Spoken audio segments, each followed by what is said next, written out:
Good morning class.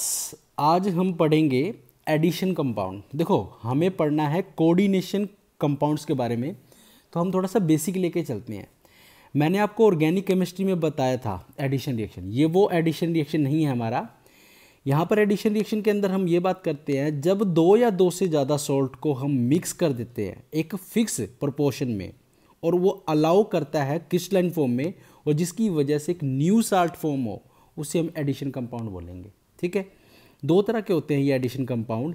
एक होता है हमारा डबल सॉल्ट और दूसरा क्या होता है कोऑर्डिनेशन कंपाउंड। हमें कोऑर्डिनेशन कंपाउंड भी पढ़ना है और डबल सॉल्ट भी पढ़ना है। तो सबसे पहले देखो क्या हमारा कोऑर्डिनेशन कंपाउंड। ठीक है, कोऑर्डिनेशन कंपाउंड वो एडिशन कंपाउंड होते हैं जो स्टेबल होते हैं क्रिस्टलाइन फॉर्म में, एज वेल एज उसको पानी में डालो तो भी वहाँ पर भी स्टेबल होते हैं। और एक बात और बता देता हूँ, वो कभी भी 100% आयोनाइज्ड कभी नहीं होते। ठीक है, 100% कभी भी आयोनाइज्ड नहीं होंगे। एग्जाम्पल हम नीचे देते हैं। डबल सोल्ट देखो क्या होते हैं हमारे, डबल सोल्ट वो कोऑर्डिनेशन कंपाउंड होते हैं हमारे, ठीक है, जो स्टेबल होते हैं क्रिस्टलाइन के अंदर भी, और वाटर में डालते ही वो क्या हो जाते हैं 100% डिसोशिएट या 100% आयोनाइज। ठीक है, ये चीज़। अब देखो आपने क्या पढ़ा था, पोटैश एलम भी पढ़ा हुआ है, मोहर साल्ट भी पढ़ा हुआ है, जिसको हम क्या बोलते हैं ferrous ammonium sulphate, FeSO4, ammonium का NH4 sulphate 6 molecules of water. Potash alum का पढ़ा है पोटेशियम सल्फेट, एल्यूमिनियम सल्फेट, कितने 24 मॉलिक्यूल्स ऑफ वाटर। और एक कार्नाइट पढ़ते हैं हम, कार्नाइट के अंदर क्या होता है KCl, MgCl और 6 मॉलिक्यूल्स ऑफ वाटर। ठीक है, ये चीज़ हम क्या पढ़ते हैं डबल सॉल्ट के बारे में। ठीक है, इन दोनों के बीच में एक तरीके से डिफरेंस भी आ जाता है। देखो दूसरा डिफरेंस और क्या बोल सकते हो, कोऑर्डिनेशन जो कंपाउंड होता है हमने बोल दिया 100% डिसोशिएट हो जाता है। ठीक है, और ये क्या कहते हैं डबल सॉल्ट डिसोशिएट नहीं होता। ठीक है, एक तरीके से ये कोऑर्डिनेशन कंपाउंड के अंदर जो बॉन्ड डिफाइन होते हैं, ठीक है, बॉन्ड वो कोऑर्डिनेटेड बॉन्ड होते हैं, मगर डबल सॉल्ट में कोई भी कोऑर्डिनेटेड बॉन्ड नहीं होता। ठीक है, ये दूसरा डिफरेंस बोल सकते हो। और तीसरा डिफरेंस आप इनके एग्जाम्पल के साथ डिफाइन कर सकते हो। ठीक है, तो देखो अब आगे क्या पढ़ रहे हैं, हमें कोऑर्डिनेशन पढ़ना है इस चैप्टर में। तो कुछ एग्जाम्पल बता देता हूँ।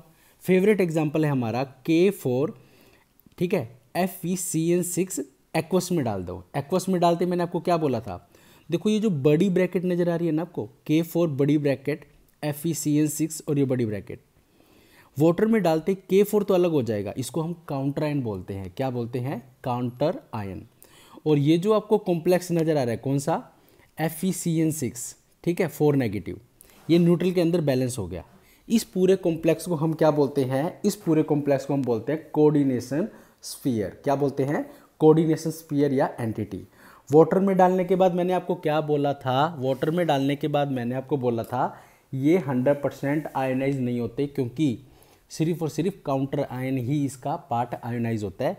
अंदर वाला जो पार्ट है वो आयोनाइज नहीं होता, क्योंकि इसके अंदर कोऑर्डिनेट बॉन्ड होते हैं। तो इसको मैं एक डायग्राम के शो इससे दिखा दिया। देखो 4K पॉजिटिव बड़ी ब्रैकेट शुरू, Fe, ये जो Cn है ना, Cn, इस Fe के साथ Cn का बॉन्ड बना हुआ है। अब ये Cn क्या है हमारा, इसको हम लीगेंड बोलते हैं। क्या बोलते हैं लीगेंड। और Fe हमारा क्या है ट्रांजिशन एलिमेंट। मैंने आपको डी ब्लॉक में एक ही बात बताई थी, D block element are able to show, ठीक है, able to make coordination compound. वो कोऑर्डिनेशन कंपाउंड के लिए ही एलिजिबल हो जाते हैं। क्यों हो जाते हैं, ठीक है, क्यों, क्योंकि इसके अंदर आपको पता है कि एक्सेप्ट करने की, क्या इलेक्ट्रॉन पेयर एक्सेप्ट करने की पावर होती है, और ये चीज़ मैंने आपको पहले बताई थी। तो यहाँ पर जो Cn है वो लीगेंड है। लीगेंड का क्या मतलब होगा, थोड़ी सी बातें समझ लो। यहाँ पर Cn के पास कैपेबिलिटी है इलेक्ट्रॉन डोनेट करने की, तो ये किस तरह एक्ट करेगा लुईस बेस। और जो आपको Fe नज़र आ रहा है ये क्या होगा हमारा लुईस एसिड। ठीक है, क्योंकि ये इलेक्ट्रॉन एक्सेप्ट करने की पावर रखता है। और इन दोनों के बीच में जो बॉन्ड बनता है हम उसको क्या बोलते हैं कोऑर्डिनेटेड बॉन्ड। ठीक है, अब इस पूरे कोऑर्डिनेशन के कंपाउंड के बारे में कुछ इंपॉर्टेंट डेफिनेशन टर्म्स पढ़ लेते हैं। सबसे पहले देखो मैंने सेंट्रल एटम बताया, सेंट्रल एटम की कैपेबिलिटी बता दी। ठीक है, क्या इसके पास वैकेंट डी ऑर्बिटल होता है और ये ट्रांजिशन एलिमेंट होता है, not D block element, right. ठीक है, लिगेंड्स के बारे में बता दिया। लिगेंड क्या होगा हमारा, लिगेंड वो होगा जो इलेक्ट्रॉन डोनेट करने की पावर रखेगा और लुईस बेस के तरीके से काम करेगा। ठीक है, चलो फिर बात आती है लिगेंड्स के टाइप। देखो लिगेंड कौन से टाइप, मोनोडेंटेट, सबसे पहला टाइप बता रहा हूँ मैं आपको। मोनोडेंटेट के अंदर क्या है, जो वन डोनर एटम रखता है, सिंगल डोनर एटम। जैसे मैंने वाटर लिखा, लिगेंड, यहाँ पर नेम और ये चार्ज। देखो ये टेबल आपको एक बार रीडिंग करनी पड़ेगी। वाटर को क्या लिखा, एक्वा, ठीक है, चार्ज इस पर 0। Amine NH3, amine charge 0। CN cyano लिखते हैं, चार्ज 0। X हेलाइडो, ठीक है। एक बात याद रखना, हेलाइड HALIDE, IDE को हटा के O लिखा गया, ठीक है, या E को हटा के O। नेमिंग में दो बातें याद रखना, या तो E को हटा के O लिखा जाएगा या IDE को हटा के पीछे वाले को O लिखा जाता है, ठीक है। इनके ऊपर चार्ज याद रखना पड़ेगा आपको। जैसे H नेगेटिव हाइड्राइडो, हाइड्रोक्सो, ठीक है, NO2 नाइट्रो, NO3 नाइट्रेट होता है ना, ट्रेट, E को हटा के O, चार्ज नेगेटिव हो गया, ठीक है। NH2 negative amido, NH2 negative imido, N3 negative, ठीक है। इसी तरह सल्फेटो, ऑक्सीटो, ठीक है, ये एसीटेट, ये आपका PY लिखा जाएगा तो पिरिडिन होता है, चार्ज 0 होता है इस पर। कार्बोनिल CO, ठीक है, ट्राईफॉस्फीन हो गया, ये फॉस्फीन हो गया, इसके ऊपर भी चार्ज 0 होता है। बाइडेंटेट कौन से होते हैं हमारे, जिसके पास 2 डोनर एटम हो, ठीक है। जैसे सबसे फेमस है हमारा ऑक्जेलेटो, C2O4, 2 नेगेटिव चार्ज होता है इस पर। और देखो इसका स्ट्रक्चर बना के दिखा रखा है मैंने आपको, ठीक है, ये वाला C डबल बॉन्ड, ये 2 डोनर एटम, चार्ज नेगेटिव। इसी तरह इथाइलिन डाइअमाइन, या हम इनको IUPAC नेम में क्या बोलते हैं, इथेन 1,2 डाइअमाइन। इसके पास 2 डोनर एटम होता है, ठीक है, ये आपको नज़र आ रहा लोन पे डोनेट करने की, ठीक है। इसी तरह बाईपिरिडिन दिखा दिया मैंने, 2 डोनर एटम, राइट। इसी तरह ये दिखा दिया, ठीक है, ग्लाइकोनेटो लिगेंड बता दिया हमने, ठीक है। इसके अंदर पावर की 1 डोनर एटम हो गया, 1 ऑक्सीजन एटम हो गया, ठीक है। इस तरीके से एग्जाम्पल, ये एक ऐसा है जो अनसिमेट्रिकल बाइडेंटेट बनाएगा हमारा, ठीक है, ये। इसी तरह नीचे मैंने 5th बता दिया ग्लाइकोमेक्स, ठीक है।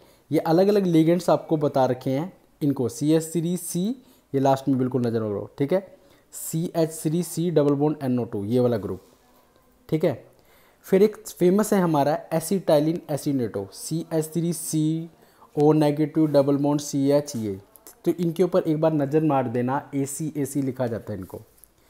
नेक्स्ट देखो थोड़ी डेफिनेशन क्या, पॉलीडेंटेट। बाइडेंटेट में 2 डोनर था, मोनो में सिंगल था, पोली में क्या होगा, which have more than 2 donor atom, ठीक है। तो इसके लिए हम स्पेशली यूज़ करते हैं डाइइन।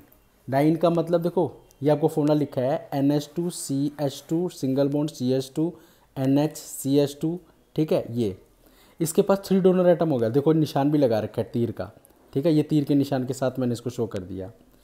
आगे देखो क्या है, ट्राई इथाइलिन टेट्रामाइन, ठीक है, एक और अमाइन ग्रुप लग गया। इसी तरह सबसे लास्ट में आपको बता देता हूँ EDTA, इसको कैसे बोलेंगे, ethylene diamine tetraacetate. देखो इथाइलिन को क्या लिखा, यहाँ से बीच में, यहाँ से नज़र मारना शुरू कर देना, NH2N CH2CH2N, इसी के साथ एसीटेट उधर लगा, फिर नीचे लगा, फिर ऊपर, फिर नीचे, यानी 4 एसीटेट ग्रुप हो गए और आपके 2 अमाइन वाले ग्रुप, यानी कि ये कौन सा 4 डोनर एटम है ये, और 2 डोनर एटम किसके हैं, N के, इसीलिए हम इसको क्या बोलते हैं, हेक्साडेंटेट, ठीक है। ये क्लियर हो गया हमारा।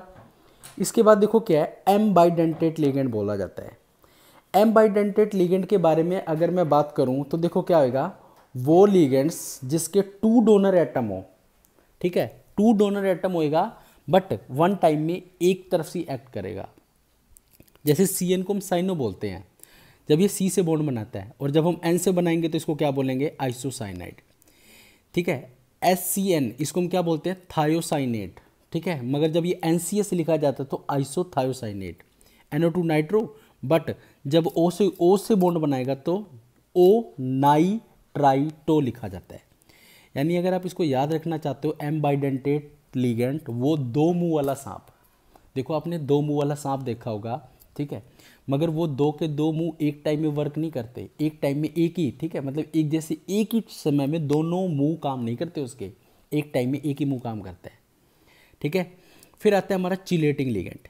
देखो चिलेटिंग लिगेंड क्या होता है, जब बाइडेंटेट और पॉलीडेंटेट अपने लोन पेयर को डोनेट करेगा सेंट्रल मेटल पे, और एक रिंग लाइक स्ट्रक्चर बनता है, ठीक है, 5 या 6 मेंबर का। अब यहाँ पे देखो क्या है, ये मैंने आपको देखो रिंग लाइक स्ट्रक्चर दिखा दिया, Cu इस पूरे को देखो, जो इसके लेफ्ट में लिखा है इसको देखो, CH2 CH2 NH2 NH2 और NH2 CH2, ये जो ग्रुप नंबर है 5 मेंबर की रिंग, यहाँ पे देखो 5 मेंबर की रिंग, कैसे से 1 2 3 4 5 मेंबर की रिंग होगी, ठीक है। और एक बात मैं और बता देता हूँ, ये जो मोनोडेंटेट लिगेंड है, ठीक है, ये रिंग लाइक स्ट्रक्चर कभी नहीं बनाएंगे। जितने ज़्यादा डोनर एटम होंगे उतनी ज़्यादा मॉलिक्यूल की स्टेबिलिटी होगी, ठीक है। इसीलिए EDTA ज़्यादा स्टेबल बनाया जाता है इथाइलिन डाइअमाइन से। फिर एक और हमारा आ जाता है फ्लेक्सीडेंटेट। फ्लेक्सीडेंटेट ये आपके सिलेबस में नहीं है, ठीक है। Which can change their denticity, ठीक है, जो डेंटिसिटी चेंज कर दे। देखो एक बात और बता देता हूँ मैं, डेंटिसिटी क्या होता है? डेंटिसिटी, जितने डोनर एटम होंगे ना उतनी उसकी डेंटिसिटी होगी। अब SO4 देखो क्या है, SO4 के पास 2 डोनर एटम हो गए, CO2 के पास भी 2 डोनर, वाटर हो गया तो उसके अंदर 1 डोनर एटम। जितने डोनर एटम होंगे एक लिगेंड के अंदर, सिंगल लिगेंड के अंदर, उसको उसकी डेंटिसिटी बोली जाती है, ठीक है, कर लोगे, ठीक है। ये चीज़ होगी हमारी। अब देखो आयनाइजेशन स्फीयर, कोऑर्डिनेशन स्फीयर, मैंने आपको बताया आयनाइजेशन जिसको हम काउंटर एंड, जैसे K4 लिखा था। कोऑर्डिनेशन स्फीयर देखो ये रहा, इसके ऊपर नज़र मार लेते हैं। K4 आयनाइजेशन स्फीयर भी बोला जाता है और काउंटर एंड भी बोला जाता है। इसके अंदर वाला जो कॉम्प्लेक्स नज़र आ रहा है FeCN6, इसको कोऑर्डिनेशन स्फीयर भी बोला जाता है। और एक बात बता रहा हूँ मैं आपको, आयनाइजेशन स्फीयर काउंटर एंड से पहले भी, सॉरी, आयनाइजेशन स्फीयर या काउंटर एंड कोऑर्डिनेशन से पहले भी आ सकता है, बाद में भी आ सकता है, ठीक है। कोऑर्डिनेशन नंबर इसके अंदर मैं आपको बता दूँ तो देखो क्या है, CONH3, इसके अंदर पूरा का पूरा NH36, ये कोऑर्डिनेशन नंबर हो गया। पेपर में आ जाए कोऑर्डिनेशन नंबर क्या होता है, तो जितने नंबर ऑफ लिगेंड एक सेंट्रल मेटल के साथ अटैच होते हैं हम उसको उसका कोऑर्डिनेशन नंबर बोलते हैं, ठीक है, कर लोगे कोऑर्डिनेशन नंबर। ये जिस तरह मैं एग्जांपल ले लेता हूँ, K4 FeCN6 कोऑर्डिनेशन नंबर 6, इसके अंदर भी सेकंड में अमोनिया के 4 Cl2 के 4, यहाँ पर भी अमोनिया के 2 है, कोऑर्डिनेशन नंबर 4, समझ रहे हो। इस तरीके से हमारा कोऑर्डिनेशन नंबर। एक बात याद बताना, देखो ये थोड़ा सा इंपॉर्टेंट है हमारा, COENH3, EN 2 डोनर एटम होता है और कितने हैं 3, तो 3 2 6 कोऑर्डिनेशन नंबर रहेगा याद, ठीक है। ये कुछ मैंने बता दिया।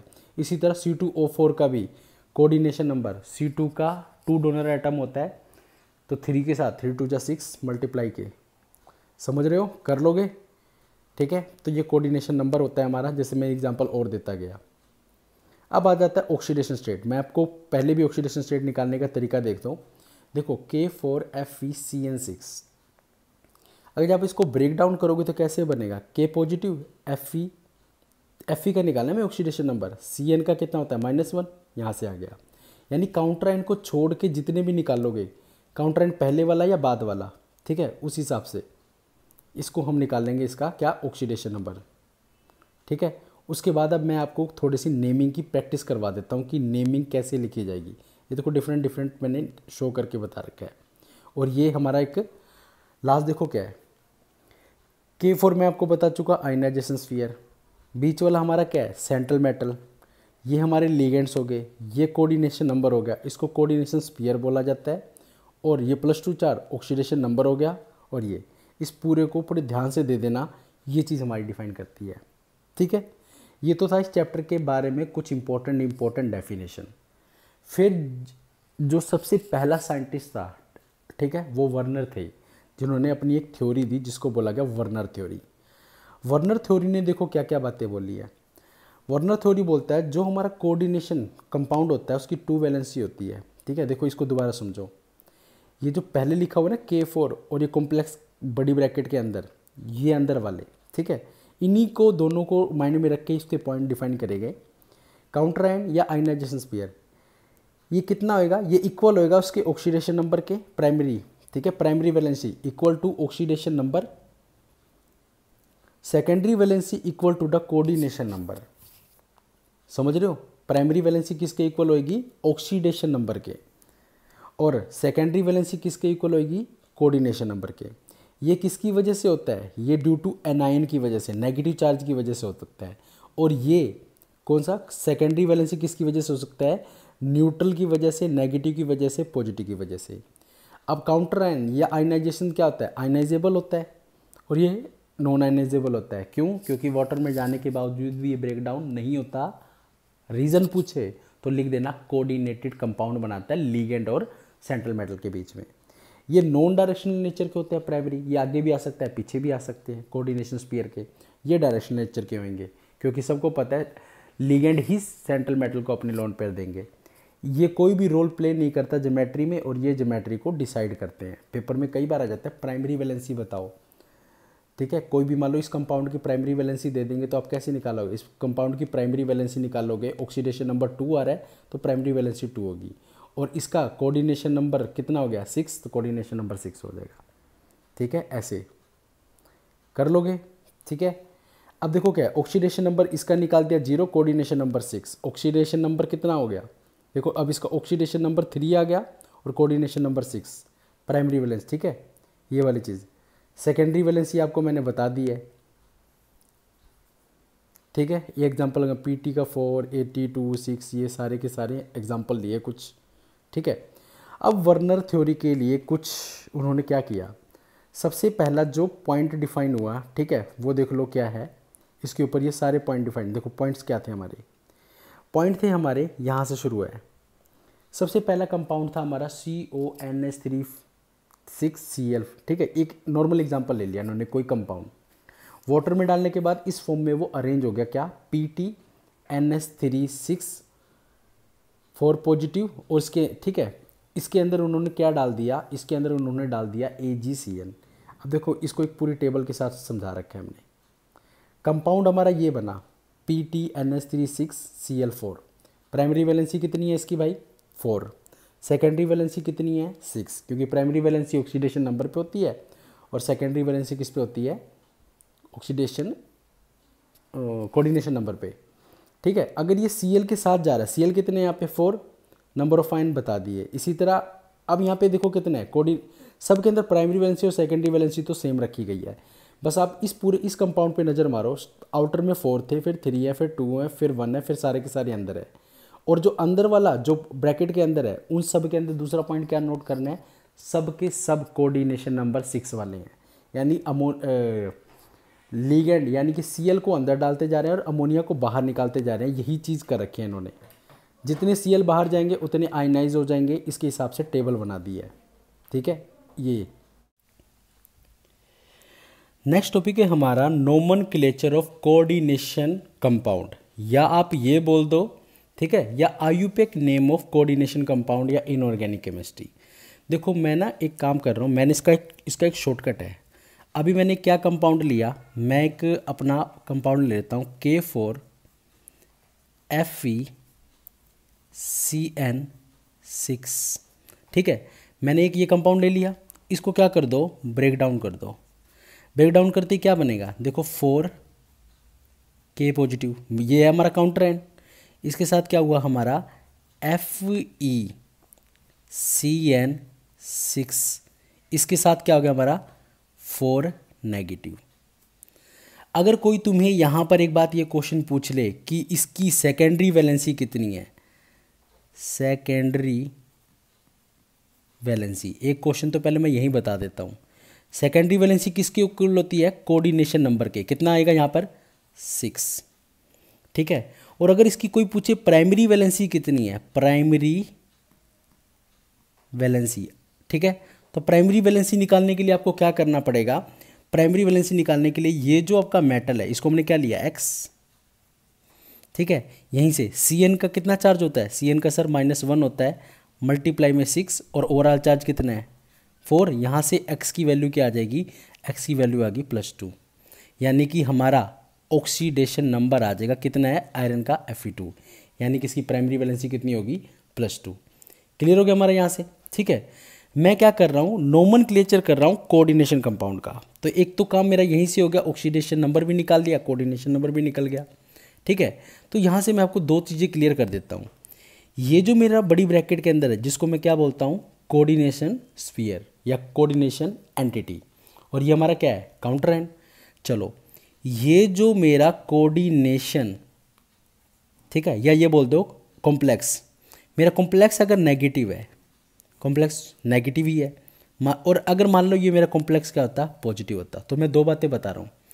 कॉम्प्लेक्स अगर नेगेटिव है तो सेंट्रल मेटल है जो मेरा, सेंट्रल मेटल के साथ, ठीक है, सेंट्रल मेटल के साथ 8 लगेगा, 8, ठीक है, सेंट्रल मेटल के साथ 8 लगेगा, ये बात बता दी, सेंट्रल मेटल के साथ 8 लगेगा, ठीक है। और अगर मेरा कॉम्प्लेक्स क्या होता, देखो कॉम्प्लेक्स अगर मेरा पॉजिटिव होता, सेंट्रल मेटल के साथ या तो IUM लगता लास्ट में, IUM, या ये नॉर्मल लिखा जाता, नॉर्मल जैसे लिखा जाता है, ठीक है, नॉर्मल राइटिंग। यानी दो बातें मैंने क्लियर कर दी। अगर मेरा कॉम्प्लेक्स नेगेटिव है तो सेंट्रल मेटल के साथ 8 लगेगा। अगर कॉम्प्लेक्स पॉजिटिव होता तो सेंट्रल मेटल के साथ मेरा क्या लगता, या तो IM लगता या नॉर्मल लिखा जाता ये, ठीक है। दूसरी चीज़ क्या आएगी, मेरा जो मैंने ऑक्सीडेशन स्टेट निकाला या ऑक्सीडेशन नंबर निकाला, ठीक है, वो रोमन सिस्टम में लिखा जाएगा, रोमन सिस्टम नंबर में, इसके अंदर भी, और ये सेम ही रहेगा इसके अंदर भी ऑक्सीडेशन में क्या रखेगा, ऑक्सीडेशन नंबर रोमन सिस्टम में लिखा जाएगा, ठीक है। ये दोनों चीज़ें होगी हमारी। और थर्ड जो चीज़ बता रहा हूँ मैं करने के बाद, यहाँ पर जो आपको लीगेंड्स नज़र आ रहे हैं, लीगेंड्स शुड बी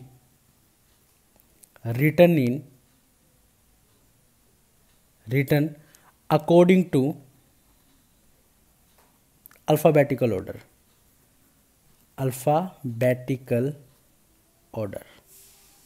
ठीक है।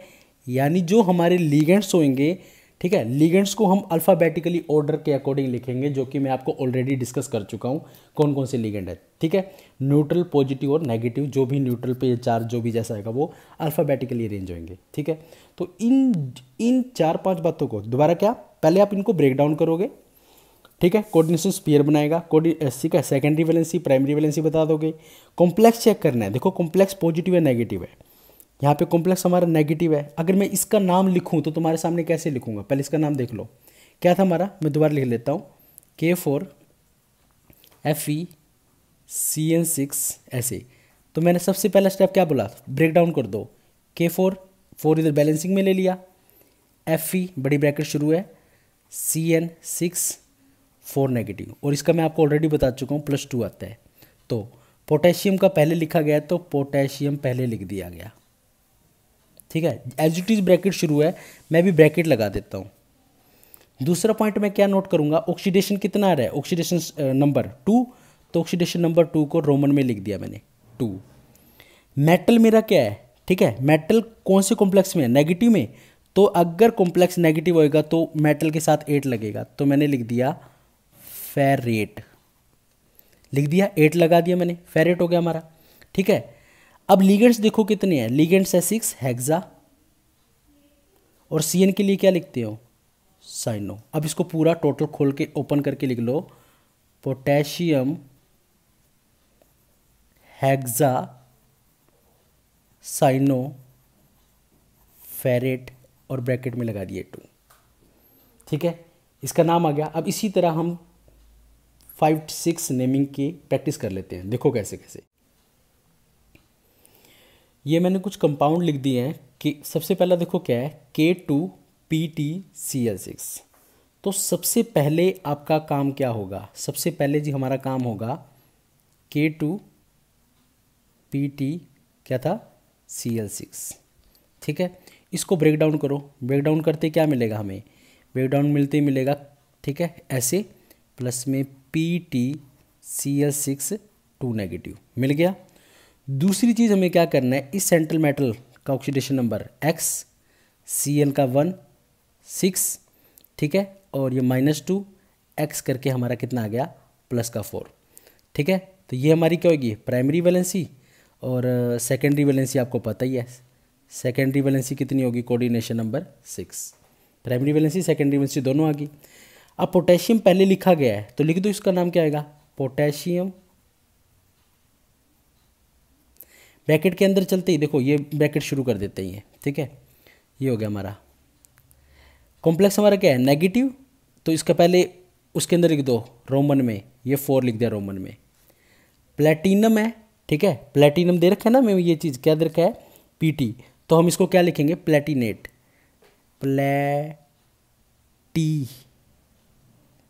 नेट। 8 क्यों लगा, क्योंकि कॉम्प्लेक्स हमारा क्या था, नेगेटिव हो गया। 6 क्या था, हेक्सा साइनो। अब इसको ब्रैकेट खोल के आप ओपनली लिख सकते हो, राइट, लिख दिया। सिमिलरली देखो क्या है सेकंड के अंदर, अब हमारे देखो क्या है, काउंटर आयन क्या आ गया हमारा, पीछे आ गया। सेकंड के अंदर देखो कैसे करना है, हमारा काउंटर आयन हमारा पीछे आ गया, तो इसका पूरा नाम देखो क्या है, CONH36 और Cl3। तो इसको पहले ब्रेक डाउन करो, CONH36 Cl पॉजिटिव और ये 3Cl नेगेटिव, ठीक है, ऐसे ब्रेक डाउन होगा, ठीक है। अब हमारा कॉम्प्लेक्स क्या है, पॉजिटिव है। अब देखो, और ये बाहर ही है पहले, तो जो आउटसाइड है उसको तो क्लोराइड पहले लिख दिया, कोई दिक्कत ही नहीं है। अब ये ब्रैकेट के साथ ब्रैकेट लगा दिया, ब्रैकेट में घुसते ही देखो क्या था, कोबाल्ट। ऑक्सीडेशन नंबर निकालोगे x, अमोनिया 0 × 6 प्लस का 3, तो 3 आ गया, तो रोमन में 3 लिख दिया। कोबाल्ट कॉम्प्लेक्स क्या है, पॉजिटिव, कोबाल्ट का कोबाल्ट, ठीक है, कोबाल्ट का कोबाल्ट भी चलेगा, कोई दिक्कत नहीं है, ठीक है। ये चीज़ होगी हमारी। उसके बाद नेक्स्ट चलो,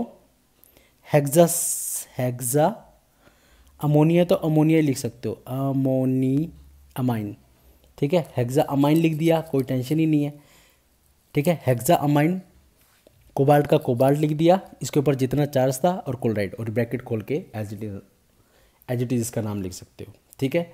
थर्ड देखो क्या है हमारा, थर्ड है, देखो एक बात देखो, थर्ड अब तुम सोचोगे सर काउंटर आयन ना तो इधर दे रखा ना इधर दे रखा, तो घबराने की कोई दिक्कत ही नहीं है। काउंटर आयन नहीं दे रखा ना, सही, एक्स लो, ऑक्सीडेशन नंबर निकालो। अमोनिया कितना होता है, 0 × 2, Cl का -1 4 और इक्वल में 0 हो गया, तो यहाँ पे x की वैल्यू कितनी होगी, x की वैल्यू आ गई सर 4 आ गई। बस फिर अब इसका नाम क्या आएगा, इसका नाम आप लिख सकते हो, इसका नाम हम लिख देते हैं, क्या आएगा, ट्राई करेगा कोई, ठीक है। तो ट्राई करने के लिए हमने देखा क्या, इसका नाम हो जाएगा हमारा, देखो ये अमाइन है, ये क्लोरीन है, तो डाई अमाइन टेट्राक्लोरो कॉम्प्लेक्स के ऊपर कोई चार्ज नहीं है, क्लोरो निकल, और ये 4, खत्म, ठीक है, हो गया ये। इसी तरह NiCl4, इसके ऊपर कॉम्प्लेक्स पे नेगेटिव चार्ज है पहले ही, ठीक है, कोई दिक्कत ही नहीं है, टेट्रा क्लोरो हो गया, टेट्राक्लोरो निकल, कॉम्प्लेक्स पे नेगेटिव चार्ज है 8, ऑक्सीडेशन नंबर निकालोगे 2, ठीक है। इसी तरह इसका निकालोगे। अब एक बात और बता देता हूँ, यहाँ पर EN है, देखो EN बाइडेंटेट है, ठीक है, बाइडेंटेट है। जब बाइडेंटेट EN और इस तरह आ जाए ना, तो हम वहाँ पे 20 और ट्रिस लगाते हैं, बाकी सब में चल जाता है। इसका नाम है ट्रिस इथेन 1,2 डाइअमाइन 1,2 डाइअमाइन, ठीक है। कॉम्प्लेक्स के ऊपर कितना आएगा, पॉजिटिव, यानी कि पॉजिटिव के ऊपर कैसे लिखोगे, देखो हम इसको लेके चल रहे हैं Fe के ऊपर, ठीक है। अब यहाँ पर माइंड में आता है सर आयरन को हम क्या लिखेंगे, ठीक है, ये दिमाग में हमारे कई बार स्ट्राइक करता है, ठीक है, कि हम इसको आयरन को क्या लेके चलें, कैसे क्या लिखना क्या। आप चाहो तो इसको नॉर्मल आयरन ही लिख दो, दिक्कत ही नहीं है, ठीक है। मैं फेरस लिखने वाला था, बट आयरन लिख दो, कोई दिक्कत नहीं है, नॉर्मल आयरन का आयरन हो गया, ठीक है। और कितना चार्ज है, 3 क्लोराइड, ठीक है। अब जो ये लास्ट है 6th, इसको देख के तुम्हें क्या लगता है, देखो आप इसको ब्रेक डाउन करोगे, SO4 2 नेगेटिव हो जाएगा, इधर 2, इसको जब आप नाम लिखोगे ना, तो पहले इसका नाम लिखोगे, फिर मेटल का लिखोगे, 2 ब्रिजिंग बनती है, या तो आप इस ब्रिज से मूव करोगे या नीचे वाले से मूव करोगे। वाटर कितने हैं टोटल इसमें, H2O कितने हैं, 8, नाम सीधा बता रहा हूँ मैं इसका, ऑक्टा। वाटर कितने हैं, 8, एक्वा, ऑक्टा एक्वा। ब्रिज के लिए ये 2 लिगेंड है, इसके लिए ब्रिज के लिए म्यू लगा रहा हूँ, म्यू। OH को क्या लिखते हैं, हाइड्रोक्साइड लिखते हैं ना, हाइड्रोक्सो, फिर दोबारा लिख रहा हूँ म्यू, ठीक है। NO2 को क्या बोलते हैं, नाइट्रो, ठीक है, इसका काम खत्म, इसका काम खत्म, आयरन आ गया हमारा, आयरन ऑक्सीडेशन नंबर 2 सल्फेट। ठीक है, तो इस तरीके से आप नेमिंग की प्रैक्टिस कर लोगे। नेक्स्ट टॉपिक है हमारा most important topic VBT theory. VBT theory, VBT theory को आप क्या बोल सकते हो, वैलेंस बॉन्ड थ्योरी। ठीक है, ये जो हमने वैलेंस बॉन्ड थ्योरी हमने 11th क्लास में ही पढ़ा था, इसको किसने दिया, इसको दिया था हमारा पॉलिंग ने, लिंगस पॉलिंग, पॉलिंग। ठीक है, इन्होंने लिया था। ये क्या बोलते हैं, देखो मैं कुछ इन्होंने, हम कोऑर्डिनेशन कंपाउंड के बारे में पढ़ रहे हैं, तो एक तो कोई सेंट्रल मेटल होएगा और उसको क्या होएगा, कोई भी लिगेंड क्या करेगा, अपने लोन पे डोनेट करेगा। तो यहाँ से एक पॉइंट देखो क्या बना लोगे, लिगेंड वो होएगा जिसके पास लोन पेयर होंगे डोनेट करने के लिए, और मेटल कौन सा होएगा, मेटल वो होगा जिसके पास वैकेंट डी ऑर्बिटल होएगा इस लिगेंड से एक्सेप्ट करने के लिए। राइट, लिगेंड के पास लोन पेयर डोनेट करने के लिए और मेटल के पास एक्सेप्ट करने के लिए स्पेस होगा, और इनके बीच में जो बॉन्ड बनेगा, वैसे तो देखो कोऑर्डिनेटेड बॉन्ड बन रहा है, बट लिंगस ने क्या बोला था, वो हमारा होएगा कोवलेंट बॉन्ड, कोवलेंट बॉन्ड, यानी कि प्योरली कोवलेंट बॉन्ड के बारे में उन्होंने बात करी थी। एक्चुअल में होता कौन सा बॉन्ड है, कोवलेंट बॉन्ड होता है, कोऑर्डिनेटेड बॉन्ड होता है, तो उन्होंने इसको क्या बोल दिया था, उन्होंने इसको कोवलेंट बॉन्डिंग के अंदर पार्ट ले लिया था। ठीक है, ये चीज़ें। अब देखो हम इसके अंदर पढ़ेंगे क्या, मैं वीबीटी थ्योरी को 2 पार्ट में डिवाइड कर रहा हूँ समझने के लिए, आपको भी इसको बहुत ईजी समझ में आ जाएगा। वीबीटी थ्योरी में हम किस किस को पढ़ेंगे, वीबीटी थ्योरी में पढ़ते हैं जी कोऑर्डिनेशन नंबर 4 के लिए और एक कोऑर्डिनेशन नंबर 6 के लिए। ठीक है, कोऑर्डिनेशन नंबर जब 4 आता है तो उसको हम 2 पार्ट में डिवाइड करते हैं। एक हाइब्रिडाइजेशन होती है sp3, जिसको हम क्या बोलते हैं, टेट्राहेड्रल। ठीक है, टेट्राहेड्रल बोलते हैं, और जो दूसरा कोऑर्डिनेशन नंबर है हम उसको क्या बोलते हैं, स्क्वायर प्लेनर। बोल दियो भी, कोऑर्डिनेशन नंबर 4 और कोऑर्डिनेशन नंबर, ठीक है, 6 के लिए, 4 के लिए sp3 हो गया, और क्या कहते, ठीक है, एक तो, और एक मैंने स्क्वायर प्लेनर बना दिया जिसकी हाइब्रिडाइजेशन क्या होती है, D1sp2। ठीक है, ये इसके अंदर D यूज हुआ है, होगी चीज़। चलो, कोऑर्डिनेशन नंबर 6 को हम क्या बोलते हैं, ऑक्टाहेड्रल, ऑक्टाहेड्रल। इसके अंदर 2 तरह की हाइब्रिडाइजेशन यूज होती है, एक होता है D2sp3, हो गया ना, D1 ये टोटल 6 कोऑर्डिनेशन, एक होता है sp3d2। अगर जब D अंदर वाला यूज होगा तो हम उसको बोलेंगे inner D orbital, inner D orbital. दूसरी बात, अगर D बाहर वाला यूज होगा तो हम इसको क्या बोलेंगे, आउटर डी ऑर्बिटल। ठीक है, अगर इनर डी ऑर्बिटल यूज हो रहा है, या ये बात याद रखना, तो वहां पर पक्का स्ट्रॉन्ग फील्ड होगा, स्ट्रॉन्ग फील्ड लिगेंड होगा हमारा, और अगर स्ट्रॉन्ग फील्ड हुआ है तभी वो अंदर वाला यूज हुआ है, तो वहाँ पर 100% कौन सा मैग्नेटिक होगा, डाई मैग्नेटिक नेचर का होगा वो। और हमारे स्ट्रॉन्ग फील्ड यहाँ कौन कौन से हैं, एक तो हमारा CO है, एक CN है, ठीक है, COCN, और एक है हमारा अमोनिया, ठीक है, NH3, और एक NO2 भी, इसको हम ये 4 जो मेनली यूज़ होते हैं। NO2 का कोई कंपाउंड मिलता नहीं है, बट 3 मिल जाते हैं, COCN NH3। ये जहाँ भी मिल गए ये स्ट्रॉन्ग फील्ड होंगे, ये पेयर अप करेंगे, डाई मैग्नेटिक बना देंगे, इनर डी ऑर्बिटल होगा, और जहाँ पर आउटर होएगा वहाँ पर सीधी सी बात क्या है, वीक फील्ड होगा, वीक फील्ड लिगेंड होंगे वो। इन तीनों को छोड़ के चारों को जो भी बचेगा वो वीक फील्ड में आ जाएगा। आ गया, वहाँ पर कौन सा नेचर होगा जी, वहाँ पर पैरामैग्नेटिक होगा। ठीक है, और अगर पैरामैग्नेटिक ही होगा, जितने पैरामैग्नेटिक, वहीं से हम उसका क्या निकालते हैं, स्पिन मूवमेंट निकालते हैं। स्पिन मूवमेंट बोल दो या मैग्नेटिक मूवमेंट बोल दो, वहीं से जो इसके ऊपर क्वेश्चन अराइज होता है, मैग्नेटिक मूवमेंट।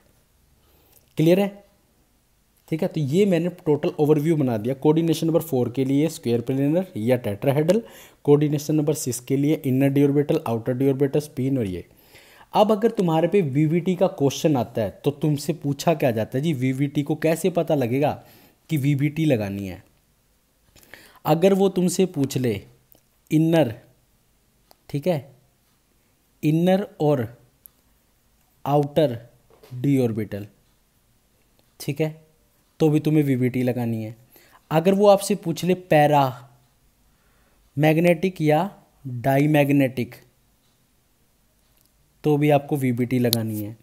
अगर वो आपसे, ठीक है, तीन चीज़ होगी, inner orbital, D orbital, paramagnetic, ठीक है, और ये इनर आउटर पैरा डाई, दो चीज़ें होगी। तीसरी चीज़ देखो इसके अंदर क्या चीज़ है, स्पिन बता दिया, इनर ऑर्बिटल आउटर हो गया, और तीसरी वो चीज़ पूछ सकता है आपसे हाइब्रिडाइजेशन, हाइब्रिडाइजेशन। और दो आपके जो यूज़ हुए हैं हाइब्रिडाइजेशन, या तो कोऑर्डिनेशन नंबर 4 के लिए या कोऑर्डिनेशन नंबर 6 के लिए।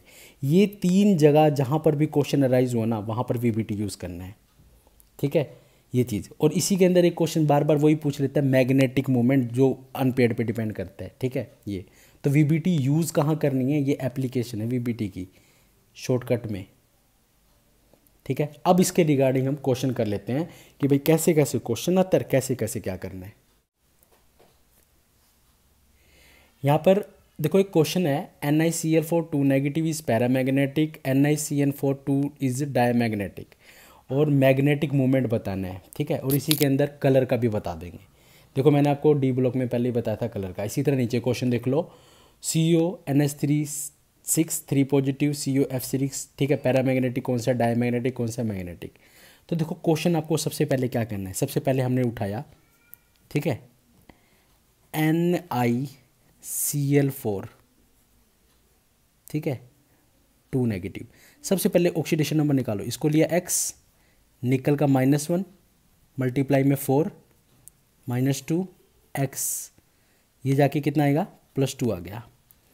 निकल का एटॉमिक नंबर कितना होता है जी 28, कैसे लिखोगे, आर्गन 3d8 4s2, हो गया ये। फिर मैंने क्या लिया, निकल 2 पॉजिटिव, निकल 2 पॉजिटिव के लिए क्या लिया, आर्गन 3d8, क्योंकि s के 2 इलेक्ट्रॉन चले जाते हैं, ये मैं आपको ऑलरेडी आप डी में डिस्कस कर चुका हूँ। निकल 2 पॉजिटिव में हो गया, तो बनाओ। सबसे पहले निकल का लिया, निकल का 3d के अंदर, डी के अंदर 5 orbital 1 2 3 4 5, 3d 4s 4p, blank show कर दो।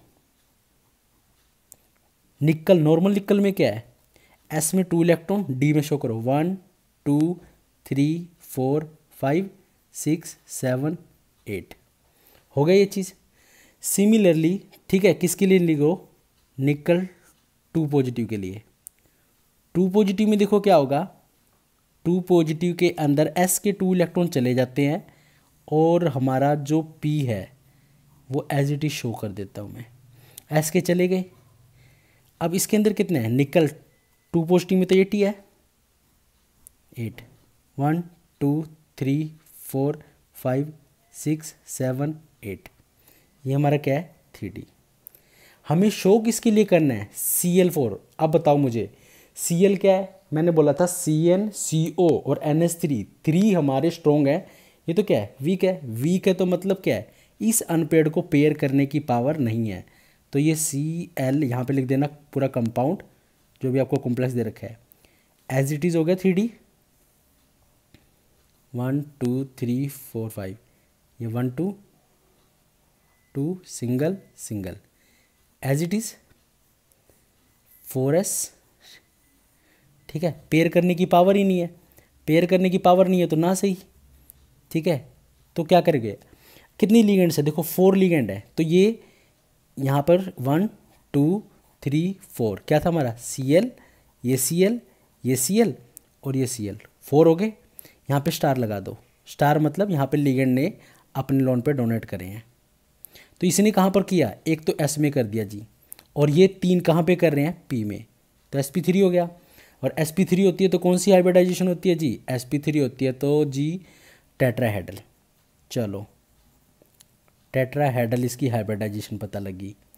अनपेयर्ड एक भी मिल जाएगा तो कौन सा होता है जी, पैरामैग्नेटिक होता है जी, ठीक है। Inner orbital D orbital, inner तो यूज़ हुआ नहीं, आउटर भी यूज़ नहीं, इसके अंदर कुछ नहीं बताते क्योंकि इनर तो यूज़ हुआ नहीं, अगर बनेगा तो मतलब आउटर का कोई इसमें काम ही नहीं है, sp3 होगी। ठीक है। यहाँ से अगर वो पूछे मैग्नेटिक मोमेंट इसका निकालना हो तो कितना होगा, देखो mu is equal to under root magnetic moment का फॉर्मूला n प्लस 2, n की वैल्यू कितनी है 2 अनपेयर्ड है तो वैल्यू डाल दो 2 प्लस 2 कितना हो गया 4 2 जा 8 अंडर रूट 8, तो इसको निकालोगे तो 2 अंडर रूट 2। ठीक है, समझ गए। तो इस तरह साथ में लिख दिया BM बोहर मैग्नेट्रॉन। अब देखो क्या है, सेम हमने अगला क्वेश्चन क्या था हमारा, इसका था NiCN4 2 नेगेटिव के लिए सेम ऐसे लोगे, Cn का भी नेगेटिव होता है, Cn ले लोगे 4 आ जाएगा, यहाँ पर 2 एज इट इज़ बिल्कुल सेम चलेगा, बट एक डिफरेंस क्या आएगा, बिल्कुल सेम एक डिफरेंस ये आएगा कि ये जो सेम अलग डिफरेंस क्या है वो बता देता हूँ। Cn4 था ना यहाँ पर 2 नेगेटिव, डिफरेंस आपको यहाँ दिख देता हूँ मैं 1 2 3 4, ये 3D, ये 4s, ये मेरा 4p, जो डिफरेंस है सिर्फ वो डिस्कस कर रहा हूँ मैं, बाकी जो सेम रहेगा एज इट इज़।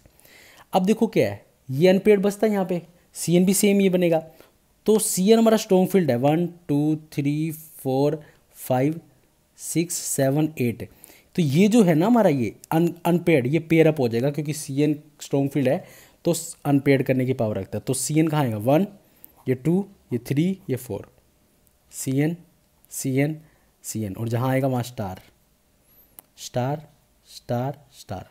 तो इसने क्या यूज़ किया D1 S1 P2, तो कौन सी हाइब्रिडाइजेशन है ये, स्क्वायर प्लेनर, सारे पेयर अप है तो डाई मैग्नेटिक। क्या इसकी मैग्नेटिक मोमेंट बनेगी, बिल्कुल नहीं बनेगी क्योंकि अनपेयर्ड है ही नहीं। समझ गए। ऐसे ही हमारा कोऑर्डिनेशन नंबर 6 के लिए करेंगे, ठीक है, वो देखो कैसे होगा। CONH3 डाईमैग्नेटिक और ये पैरामैग्नेटिक है, कैसे लिया, अमोनिया का कितना होता है न्यूट्रल मल्टीप्लाई 6 कोबाल्ट, ठीक है 3 पॉजिटिव में आ गया, कोबाल्ट का कितना होता है 27 3d7 4s2, कोबाल्ट 3 पॉजिटिव में s के 2 चला गया और एक d का चला गया, 3d बनाया 4s बनाया 4p बनाया। अब देखो 6 शो करने हैं 1 2 3 4 5 6 शो कर दिए। NH3 स्ट्रॉन्ग फील्ड लिगेंड है, अगले में आप देखो क्या करोगे, स्ट्रॉन्ग फील्ड लिगेंड होने की वजह से जितने भी सिंगल थे पेयर अप कर दिए, यानी कि 4 सिंगल हैं तो 2 के पेयर बनेंगे, ये मैंने 2 के पेयर बना दिए। D अंदर वाले 2 एम्प्टी हो गए, D ये अंदर वाले एम्प्टी हो गए, तो यहाँ पे लिगेंड शो कर दो आप, जैसे मैंने वहाँ पे शो किए थे। तो D कितने हैं D2 S1 P3 स्टार लगा दिए, और D जब अंदर वाला यूज़ होता है तो हम उसको क्या बोलते हैं इनर डी ऑर्बिटल, स्ट्रॉन्ग है, स्ट्रॉन्ग की वजह से डाईमैग्नेटिक हो गया पैरा, ठीक है, ये चीज़ होगी, ऑक्टाहेड्रल कॉम्प्लेक्स हमारा है ही। सिमिलरली अगर हम किसके लिए लेते COF6 के लिए, तो सेम देखो क्या है, F6 बिल्कुल सेम ऊपर वाला बनता, यहाँ पर एज इट इज़ 4 अनपेयर्ड होते, मगर हमें पता है कि F एक वीक फील्ड लिगेंड है तो वो पेयर करने की पावर नहीं रखता तो क्या होगा 4s के अंदर जाएगा, P के अंदर जाएगा, मगर यहाँ पे हम D भी यूज़ करेंगे, तो S1 P3 D2 ये हमारा आउटर कॉन्फ्रेंस हो जाएगा, octahedral paramagnetic outer D orbital. और मैं यहाँ पर आपको एक बात और बता देना चाहता हूँ, जितने अनपेयर्ड होंगे उनकी स्पिन हाई होती है, क्योंकि अकेला पर्सन इजी मूव कर सकता है एज़ कम्पेयर टू 2 पर्सन, ठीक है, रहेगा याद। तो ये हमारे डिफरेंस हो गए। मैं VBT का एक एक्सेप्शन शो कर रहा हूँ, वो देखो क्या है, CuNH3 4 2 पॉजिटिव, ठीक है, ये एक एक्सेप्शन है। तो देखो क्या है, इसके ऊपर लगा दो स्टार, पहले इंपॉर्टेंट है ये भी। तो कॉपर का लिया X, अमोनिया न्यूट्रल होता है जी, मल्टीप्लाई 4 इज X, तो +2 आ गया। कॉपर का एटॉमिक नंबर होता है जी 29, आर्गन 3d10 4s1 हो गया। कॉपर 2 पॉजिटिव में होता है तो कॉपर 2 पॉजिटिव आर्गन, ठीक है, एक तो S के चला गया एक D का, तो 3d9 एक्सेप्शनली। अब आगे नीचे चलो, कॉपर नॉर्मल कॉपर का शो करते तो क्या बनता, नॉर्मल कॉपर का शो करते सर तो 3D 1 2 3 4, ठीक है 3D शो करो 1 2 3 4 5 6 7 8 और एक 9 और एक 10 और ये हमारा होता 4S सिंगल और 4P हम क्या शो कर देते एम्प्टी। बट कॉपर हमारा 2 पॉजिटिव में है तो सिमिलरली कॉपर 2 पॉजिटिव में होने की वजह से 1 2 3 4 5 3D कितना बच गया 9 1 2 3 4 5 6 7 8 9 4S का तो खाली रह गया एम्प्टी और 4P भी आपका एम्प्टी राइट। इसके अंदर देखो क्या है हमारा अमोनिया। अब जो हमारा अमोनिया रह गया, अमोनिया मैंने आपको क्या बताया था स्ट्रॉन्ग फील्ड है वो पेयरअप करेगा बट ये तो सिंगल रह गया। तो इस केस में क्या होता है हमारा एक्साइटेशन हो जाती है, क्या हो जाती है और वो पी के एक्साइटेशन, ठीक है एक्साइटेड हो जाता है जिसकी वजह से वो पेयर तो नहीं कर पाता कॉपर अमोनिया के साथ, ठीक है 2 पॉजिटिव में। तो देखो क्या बनता है 1 2 3 4 3D 1 2 1 2 1 2 1 2 ये एम्प्टी रह गया और यहाँ पर P के अंदर एक चला गया हमारा 1 इलेक्ट्रॉन मूव यहाँ पे एक्साइट हो गया। तो ये एम्प्टी 2 3 4 NH3 सिमिलर NH3 ये NH3 और ये NH3 स्टार लगा दो आप स्टार 4 थे ना तो क्या बना D1 S1 P2 यानी कि इस केस में ये स्क्वायर प्लेनर ज्योमेट्री शो करता है। एक्साइटेशन की वजह से ये हमारा क्या शो करेगा डायमैग्नेटिक शो करेगा, ठीक है तो ये चीज़ होगी हमारी।